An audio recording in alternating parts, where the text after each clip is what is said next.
გმობძალადობა, სანქციები, მანიპულაციურია პოლიტიკაში მოსვლას არ ვაპირებ. ბიძინა ივანიშვილის შვილის მორიგი განცხადებები. ცოტნე ივანიშვილი დღეს ოჯახის სიწმინდის დღის მსვლელობაზე გამოჩნდა. ქაშვეთიდან სამებამდე გზაოცნების წევრების კორდონის თანხლებით გაიარა და ჟურნალისტებს უთხრა, რომ წუხს პატიმრების გამო, თუმცა მათი შეწყალება მისი გადასაწყვეტი არ არის.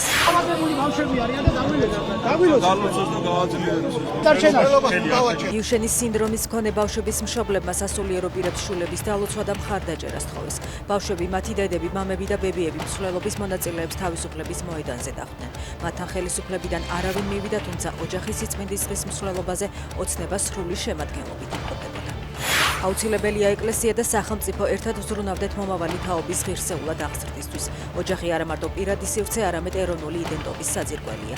მიმართა პატრიარქმა შიო მესამე მრევლს. მან დღეს თავის პირველი საპატრიარქო წირვა აღავლინა. ოჯახის სიწმინდის დღესთან დაკავშირებულ საზეიმო ლიტურგიას სამებაში სხვადასხვა ეკლესიების დელეგაციები ესწრებოდნენ. საქართველოში იმყოფება მსოფლიოს საპატრიარქოს დელეგაციაც.